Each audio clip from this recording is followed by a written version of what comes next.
বন্ধুরা, আজকে সকালটাও কিন্তু শুরু হয়েছে বৃষ্টিপাত দিয়ে। দেখেছো, বৃষ্টি হয়ে চলেছে আর আকাশের অবস্থা দেখো, একদম মেঘলা। বৃষ্টিপাত দিয়ে সকালটি আজকেও শুরু হয়েছে। দেখো, এই বৃষ্টিতে ভিজলে কিন্তু অসুখ করবেই। তবে কি বলো তো একটা কথা, যারা রেগুলার বেসিসে বাইরে বেরোয় না, তাদের কিন্তু অলরেডি একটা রেজিস্ট্যান্স পাওয়ার তৈরি থাকে শরীরের মধ্যে। আমাদের মতন যারা গৃহবধূ, তারা হঠাৎ করে একদিন ঘরে বসেই তো তাদের শরীর খারাপ হয়ে যায়, বলো, যেমন আমার। তাদের পক্ষে কিন্তু খুব কঠিন ব্যাপার। হ্যাঁ, আর যারা রেগুলার বেসিসে একটু ভেজে রোদে পড়ে অফিস করে, বাইরে বেরোয় পড়াশোনার জন্য বা বিভিন্ন কারণে, তাদের কিন্তু অলরেডি একটা রেজিস্ট্যান্স পাওয়ার শরীরের মধ্যে তৈরি থাকে। এটাই আমার মনে হয়, আমি এটাই মনে করি। তোমরা কি বলো, ঠিক না আমার ধারণাটা? যতই যাই, বৃষ্টিপাত হোক আর যাই হোক, আমার কিন্তু ঘরের কাজ অলরেডি শুরু হয়ে গেছে। আমার পুজো পাঠ সব কমপ্লিট। ঠাকুর দর্শন করিয়ে দিলাম তোমাদেরকে, দেখে নাও। ঠাকুরকে জল দেওয়া কমপ্লিট। জয় গুরু, জয় গুরু, জয় গুরু, জয়। পর্ব যথারীতি কমপ্লিট। মিস্টার ব্যানার্জি ব্রেকফাস্ট করে নিচ্ছে। আজকে আর ঘরের মধ্যে থাকতে না একদম ভালো লাগছে না, জানো। অনেক দিন, দীর্ঘদিন যাবৎ ঘরের মধ্যে রয়েছি। এই বর্ষা বৃষ্টির জন্য এমন হচ্ছে, একটু ছাদেও উঠতে পারছি না, জানো। বৃষ্টিতে ভেজা, বৃষ্টিতে ভিজলেই আবার অসুখ, শরীরটাও আমার খারাপ যাচ্ছে খুব। আজকে যদি বৃষ্টি না হয়, ভেবেছিলাম কোথাও বেরোবো।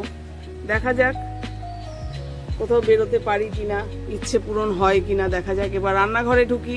আজ একবার করে বৃষ্টি হচ্ছে ঝমঝমিয়ে বা ঝিরঝির করে, আবার একবার করে বৃষ্টি থেমে যাচ্ছে। আর আমার আজকে একটুখানি বাইরে বেরোবার ভীষণ ইচ্ছে। কি করি, আমি রান্না তো বিশেষ করবোই না, বাইরে বেরোনো হোক আর না হোক। বৃষ্টি পড়লে তো ঝমঝমিয়ে বেরোনো যাবে না। ওই জন্য আলু সেদ্ধ, মানে আলু ওই চোখা টাইপের যেটাকে বলে, মুসুরির ডাল সেদ্ধ, ওই রুমালে বেঁধে এগুলো দিয়ে ভাজবো। ভেজে ওই আলু সেদ্ধ ডাল সেদ্ধটা মাখবো। আর দুটো ডিম বার করেছি, ডিম সেদ্ধ। এর বাইরে আমি আর কিছু করবোই না আজকে। আর ভাত চালে জলে করে রাখলাম, এবার বসিয়ে দেবো ভাতটা। গ্যাসটা জ্বালিয়ে দেবো, এদিকে আলু সেদ্ধ করে নেব। ডালও আমি আলাদা করে প্রেশার কুকারে না রুমালে বেঁধে সেদ্ধ করে নিই, ওই ভাতে টাতের মধ্যে দিই না। হ্যাঁ, এর বেশি আমি আর আজকে কিছু করব না। তাতে যাওয়া হোক বাইরে আর না হোক, করতে থাকি, শুরু করি। দেখো বন্ধুরা, লাঞ্চ টাইম হয়ে গেছে। আমি লাঞ্চ নিয়ে চলে এসেছি। সেই আমার স্পেশাল, আমি বলেছি আর কিছু করবই না।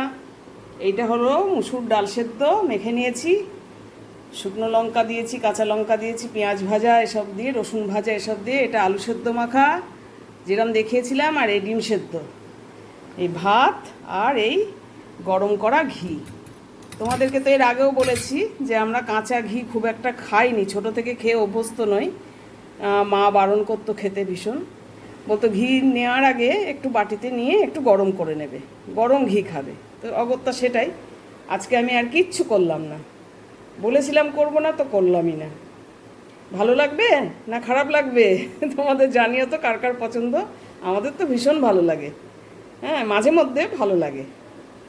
আর বৃষ্টিটা মনে হচ্ছে থেমেছে, যদিও এর কোনো ভরসা নেই। একবার হচ্ছে একবার থামছে, একবার হচ্ছে একবার থামছে। দেখা যাক কি হয় শেষমেশ। ঠিক আছে, আমরা এবার খেতে থাকি। দেখলে তো, তাহলে যা বলেছিলাম তাই কাজ। সেদ্ধ ভাত বেড়ে দিয়েছি মিস্টারকে, এবার আমারটা বেড়ে নিয়ে আসি, নিয়ে এসে এবার খেয়ে নেব। খেয়ে নিয়ে আমার একটা টার্গেট রয়েছে, সেটা ফুলফিল করার চেষ্টা করব। তবে কি, কপালে থাকলে তবেই হবে, কপালে না থাকলে হবে না। যে হারে মানে বাদলা শুরু হয়েছে, এই আকাশ পরিষ্কার, তো এই আবার অন্ধকারে ঢাকা, আবার ঝপঝপ করে বৃষ্টি। দেখা যাক কি হয়। তাহলে আমরা লাঞ্চটা করতে থাকি। এই লাঞ্চটা আবার ঠান্ডা হয়ে গেলে মুশকিল, ঠান্ডা ঠান্ডা খাওয়া যায় না, গরম গরম ভালো লাগে, তাই না বলো? তোমরাও সব খাও, ঠিক আছে? সব কিছু বাইরে রোদ্দুর উঠে গেছে, দেখা যাক শেষমেশ কপাল কতটা সায় দেয়। তৈরি হয়ে গেছি, এবার বেরিয়ে পড়ি। হ্যাঁ, কর্তাও তৈরি হয়ে গেছে, দুজনে এবার বেরিয়ে পড়ি একটুখানি। ঠিক আছে তো?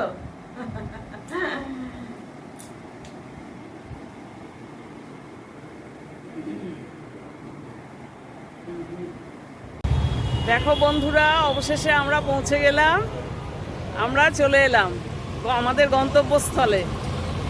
চলো এবার ভেতরে ঢুকি। এই যে মিস্টার ব্যানার্জি, চেষ্টা করেছি খানিকটা ম্যাচিং ম্যাচিং পরার, জানি না হয়েছে কিনা পুরো ম্যাচিং ম্যাচিং। হ্যাঁ, একটু রিক্রেশনের জায়গা, এটা আমাদের খুব ভালো জায়গা। চলো ভেতরে ঢুকি আর তোমাদের সাথে সব কিছু শেয়ার করব, ঠিক আছে? একটু হাত দেখিয়ে দাও। চলো, এই দেখো ব্যস্ততম কলকাতার রাস্তা, অবনী মলের ঠিক অপোজিটের রাস্তা, দেখে নাও। ব্যস্ততম রাস্তা কলকাতার। চলো,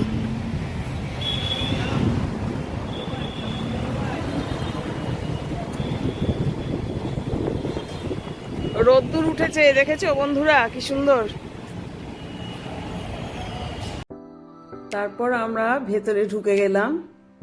যথারীতি দুপাশে সব দোকান, দেখতে দেখতে সব বিভিন্ন জিনিসগুলো দেখতে দেখতে আমরা চলেছি। খুব ভালো লাগে, যতবারই যাই ততবারই তো আপনাদেরকেও দেখাই, আমিও দেখি। হ্যাঁ, দেখতে ভীষণই ভালো লাগে। আর মানুষজন যারা রয়েছেন, জিনিসপত্র কেনাটেনা করছেন, চলাফেরা করছেন, তাদেরকে দেখতেও বেশ ভালো লাগে। শপিং মলে গেলে ন্যাচারালি যে ফিলিংসটা প্রত্যেকের মধ্যে হয়, বাচ্চা থেকে বয়স্ক মানুষ, সেই ফিলিংসটা তো খুব ভালোই না, তো সেটাই হচ্ছে। হ্যাঁ, দেখুন কি সুন্দর সব টপগুলো রয়েছে, লং কুর্তি বা লং টপ যেগুলো বলেন আর কি আপনারা। জিন্সের সাথেও পরতে পারে, প্লাজো প্যান্টের সাথেও পরতে পারে। ভ্যারাইটিস কালেকশান থাকে এখানে, ভ্যারাইটিস কালেকশান দেখতে খুব ভালো লাগে ভীষণ। এই যে প্লাজো প্যান্টগুলো রয়েছে খুব সুন্দর, বিভিন্ন রকম কালারফুল, কালারের বিভিন্ন সাইজের সব রয়েছে। আলো ঝলমলে শপিং মল, দেখতে তো সবার ভালো লাগে অবনী মল। যারা গিয়েছেন তারা তো জানেন। এই কানের ইয়াররিংগুলো সমস্ত দেখতে দেখতে চলেছি। হ্যাঁ, তারপর যেতে হবে তো আমাদেরকে ফার্স্ট ফ্লোরে। টিকিট কাটা ছিল না, ফার্স্ট ফ্লোরে চলেছি। মিস্টার তো তাড়াতাড়ি চলেছে আগে আগে, কেননা আমাদের টিকিট কাটা নেই। আমি একটু পেছনে পেছনে মাঝে মাঝে একটু ক্যামেরা করছি, একটু দেখছি জিনিসপত্র, যেটা ভালো লাগে আর কি। তারপর আমি একটু ধীরে ধীরে আসছি। হ্যাঁ, মিস্টার ব্যানার্জি চলেছে পেছনে। আমি শাড়ি পরেছি তো, এইগুলোতে আবার শাড়ি টাড়ি পরি না তো, যেহেতু শাড়ি পরে আবার এই এসকালেটারে উঠতে আমার একটুখানি যেন কেমন লাগে, মনে হয় পড়ে যাব না তো। তারপর আস্তে আস্তে টিকিট কাউন্টারের দিকে, প্রিভিয়ার সিনেমা টিকিট কাউন্টারের কাছে চলে এলাম। টিকিটটা কাটিনি, কেননা প্রচুর, এই যে অর্ধাঙ্গিনী দেখবো, আজও অর্ধাঙ্গিনী। হ্যাঁ, প্রচুর সিট রয়েছে, ফোনেই আমরা সব দেখে নিলাম, আগেই দেখে নিয়েছি, সিট প্রচুর রয়েছে। যার জন্য আগে থেকে আমরা বাড়ি থেকে আমরা টিকিট বুক করিনি, এখানে এসেই আমরা টিকিটটা কাটি। এটাই করে থাকি, ন্যাচারালি আমরা এটাই করে থাকি। যখন কখনো কখনো হয়তো ছেলে কেটে দিয়েছে, তখন হয়তো ফোনের মাধ্যমে কেটে দিয়েছে, কিন্তু এটা যেহেতু আমরা কেটেছি, এসেই কাটলাম। আর ও দেখে নিয়েছে মিস্টার ফোনে, প্রচুর সিট রয়েছে ফাঁকা। সিনেমাটি কিন্তু খুব ভালো, কিন্তু তবুও এসেছে কিছু আমাদের মতন ঘরোয়া মানুষজন যারা দেখতে ভালোবাসে, তারা এই বাংলা সিনেমা কৌশিক গাঙ্গুলি দেখতে ভালোবাসে, তারা সবাই এসেছে। একদম যে কেউ নেই, একদম পুরো হল ফাঁকা তা নয়, আমাদের মতন যাত্রী কিছু এসেছে দর্শক। অন্যান্য হলগুলোতে, নন্দনে বা আদার্স যেগুলো সাউথ সিটি মল, সেসব হলে শুনেছি ভালোই ভিড় হয়েছে। হ্যাঁ, কিন্তু অবনী মলটাতে ভিড়টা একটু কমই হয়, একটু আমি তো কমই পাই, খুব একটা পাই না। তারপর তো আমরা যথারীতি দেখুন হলে সিটে বসে পড়েছি, সিট তো একদম খালি। হ্যাঁ, আর এই যে দেখাচ্ছি, মাথায় টুপি নিয়েছি, একদম চিল এসি, মাথায় টুপি নিয়েছি। আর আপনার একটা চাদর তো পাইনি, একটা ওড়না মতো নিয়ে নিয়েছিলাম, যে গলায় জড়িয়ে নেব বলে, কেননা চিল এসি ভেতরটা। তারপর সিনেমাটি শেষ হয়ে গেল, আমরা বেরিয়ে পড়েছি। দেখুন কর্তা আর আমি সিনেমাটি দেখে বেরিয়ে পড়েছি। এবার তো যথারীতি আমরা রেস্টুরেন্টে ঢুকবো। একদম ডিনারটি করেই আমরা ফিরবো। হ্যাঁ, সেটাই আমাদের টার্গেট থাকে, আমরা প্রতিবারই সেটাই করে থাকি, এবারও সেটাই হবে। কাজেই রেস্টুরেন্টে আমরা এবার ঢুকে পড়ব। আর রেস্টুরেন্টটি দেখুন, অলরেডি রেস্টুরেন্টেই বসে আছি আমি। খুব সুন্দর, বেশ সাজানো টাজানো থাকে। আপনাদেরকে তো প্রতিবারই দেখাই, এবারও দেখাচ্ছি যে মিস্টার দেখছে কি নেবে আজকে। সেই একই, আমাদের তো সবই চেনা জানা হয়ে গেছে। হ্যাঁ, একটু গরম গরম স্যুপ খেতে ইচ্ছে হলো আমার প্রথমবার, মানে ঠান্ডা থেকে বেরিয়েছি তো, আর আমার তো জ্বর সর্দি সমস্ত হয়ে রয়েছে। গলার আওয়াজ শুনলে বুঝতে পারবেন এখন আমার গলাটা নাকি নাকি ধরা রয়েছে, সর্দি রয়েছে। হ্যাঁ, গরম গরম একটু ভেজিটেবল স্যুপ নিলাম, মিস্টার ব্যানার্জিকেও খাওয়ালাম স্যুপ, যে স্যুপ খাও। একটা নিয়ে দুটো করে নিয়েছি স্যুপ। ও স্যুপ খেতে চাইছিল না। হ্যাঁ, আমি ওই সফট ড্রিঙ্কসটাই বেশিরভাগ নিই, কিন্তু মিন্ট দেয়া, কিন্তু ওটা বরফ টরফ দিয়ে দেবে বা ঠান্ডা জলে হয়তো করবে, ওই জন্য ওইটা নিলাম না। একদম ঠান্ডা ঘর থেকে বেরিয়েছি তো, যার জন্য একটু গরম গরম স্যুপ নিলাম। আর শরীরটা যেহেতু খুব খারাপ হয়েছিল, এখনও ভীষণ উইক রয়েছে, একটু গরম জিনিসটাই প্রেফার করলাম বেশি।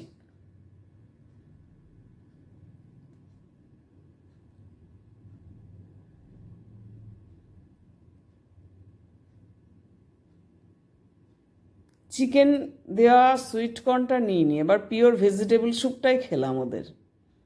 খুব এক্সপেন্সিভ অবনীমলে, ওখানে যে জিনিসটাই আপনি খাবেন কিনবেন ভীষণ এক্সপেন্সিভ। এমনকি নন্দনের থেকে এখানে টিকিটের দামও খুব বেশি সিনেমা হলে। তারপর চলে এলো আমাদের ওই তাওয়া পরোটা, এটাই ওদের থাকে, তাওয়া পরোটা। আর একটা চিকেনের ভ্যারাইটিস আইটেম থাকে, ওই নিলাম যেটা, সেটা হচ্ছে মুর্গ মশালা কারি, মুর্গ মশালা কারি, ওইটাই নিলাম। ভালো ছিল। এই তাওয়া পরোটাটা তো বেশ ক্রিপসি করে, খুব ভালো করে, ক্রিপসি হয় খেতে। আর এই যে এর মধ্যে যে চিকেন ছিল না, এই চিকেন মুর্গ মশালা কারির মধ্যে, তো এই চিকেন কিন্তু খুব সফট ছিল, এবং ইয়েটাও খুব ভালো ছিল, কারিটাও ভীষণ ভালো ছিল। খেয়ে খুব ভালো লাগলো। আমার তো জ্বরের মুখে দুদিন আগে আপনাদের সাথে শেয়ার করলাম, বিরিয়ানি পাঠিয়ে দিয়েছিল ছেলে, রান্না করতে পারছিলাম না, তো সেই বিরিয়ানিও আমার কাছে তেতো লেগেছে, উচ্ছে সেদ্ধর মতন তেতো। কিন্তু আজকের খাবারটি আমার কাছে কিন্তু খুব ভালো লেগেছে। তো মিস্টার বললো এটা বানিয়েছেও খুব ভালো, এই চিকেন কারি মশলা। তাওয়া পরোটা তো ভালোই হয়, ভীষণই ভালো হয়, আর ওই চিকেন কারি যেটা বানিয়েছে সেটা খুব ভালো বানিয়েছে। খেয়ে কিন্তু আমার ভীষণ ভালো লাগলো জিনিসটা। তারপর খাওয়া দাওয়ার শেষে এবার রওনা, এবার বাড়ি ফেরো। আর কি হয়ে গেল, বাড়ি ফেরার পথে দেখতে দেখতে যাচ্ছে যে বাচ্চাদের মায়েরা সব বাচ্চাদের নিয়ে এসেছে ইনডোর গেম খেলাতে, এই ঘরে এখানটা ইনডোর গেম বিভিন্ন সব বাচ্চারা খেলছে। সেখানে একটু দাঁড়িয়ে আমি একটুখানি ক্যামেরা করে নিচ্ছি। দেখুন ছোট ছোট বাচ্চাদের অনেকগুলো রাইড রয়েছে, ওদের নিয়ে একটু আনন্দ করা, এই আর কি। সব বিভিন্ন রকম রাইডে সব চড়ছে, আর খুব সাজানো বেলুন দিয়ে কালারফুল করে, চারিদিক কালারফুল করা। দেখুন কি সুন্দর জায়গাটি। আরও তো অনেক গেম রুম রয়েছে এখানে, আপনারা সবাই জানেন। হ্যাঁ, এটা একটা রয়েছে, ছোট ছোট বাচ্চারা এখানটায় খেলছে। একদিন দেখিয়েওছি আমি, অনেকগুলো গেম রুম রয়েছে, খুব ভিড় ছিল। এখন তো ফাঁকা ফাঁকা। আজকে সানডেতে ভিড় হয়, আজকে তো সানডে ছিল না, উইকডে, কাজে ভিড়টা কম, ভীষণই কম ছিল ভিড়টা।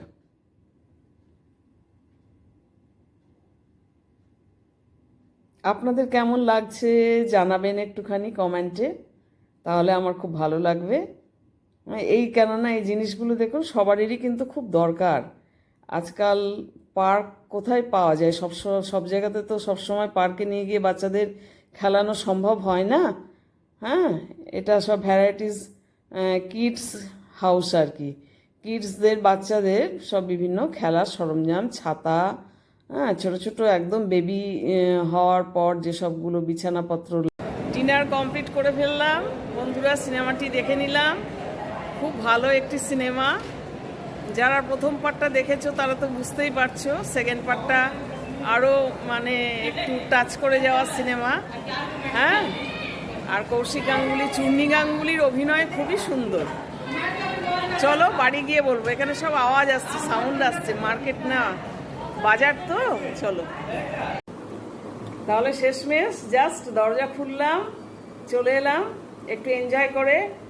হ্যাঁ, একটু মানসিক কি বলবো সব কিছু, আর মেন মানসিকটাই বেশি। শরীর টরীর খারাপ নিয়ে অনেকদিন ঘরের মধ্যে পড়েছিলাম, বর্ষা বৃষ্টি তার মধ্যে পড়েছিলাম, আর তার মধ্যে ওই ফেভারিট সিনেমাটা চলে এসেছিল আজ অর্ধাঙ্গিনী। হ্যাঁ, খুব ভালো লাগলো দেখে সিনেমাটি।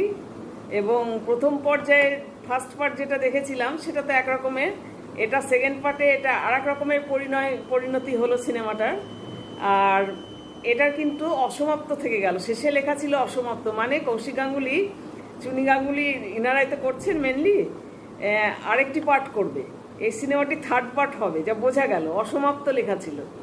তো যদি ঠিকঠাক থাকি ওটা তো অবশ্যই দেখতে হবে আবার 3টে পার্টি।